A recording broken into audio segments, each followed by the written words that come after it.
I'm sorry, Giovanni. If you can go back on the fentanyl thing. Sorry, it's super important. So I Yeah. don't want to.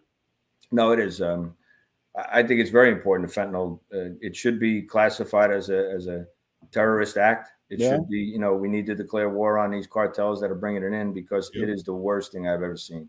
The worst thing I've ever seen, and it's for everybody's life, right? Um, you see the way they're making things look like Skittles for kids and candy for kids. Yeah. Forget all of that. Put that aside if that bothers you enough. But just the way they're bringing it in, and the mules, and what they do to people, and how they treat human beings. I mean, I work human trafficking cases, and I've literally trafficked human beings as an undercover. And when you see that, it's the thing that they're not telling you about. It's could you imagine being a rancher coming out on your property long before you start herding your cattle in the morning? Yep. You're grid searching your property to make sure you don't have any dead bodies that you need to dispose of that morning. That's how brutal this is, right? Wow. And it all has to do with fentanyl. It all starts there.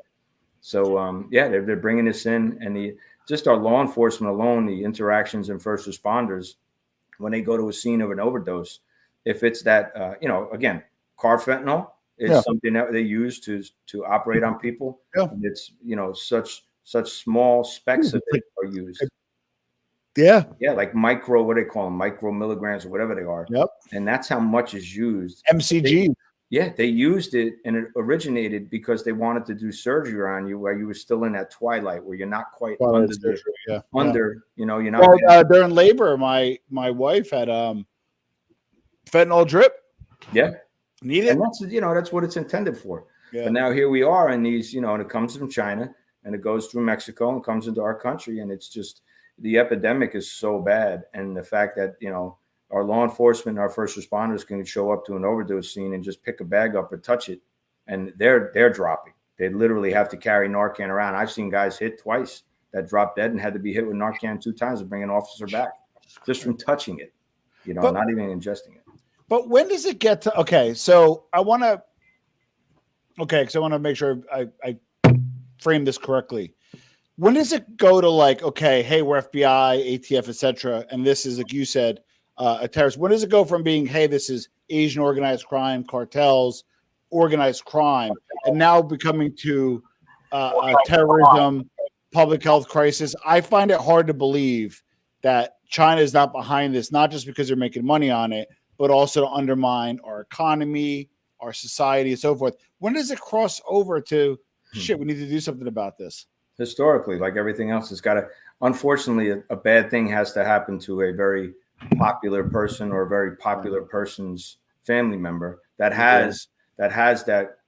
wields that type of power to claim, and that's when it's going to make a turn across the globe. But here in our country, it'll be when the wrong person dies from it or is affected by it, or or that person is affected in a negative way that can call shots and really declare war on these guys. And that's how it's going to happen. All right, I want to kind of switch things up a little bit. So one of the things that I follow is obviously, Cosa Nostra, but I also follow international, whether it be Canada, Australia, obviously in Italy, some parts of the UK. And in the US, I get it, blood's bad for business, make money, not headlines. I get all that.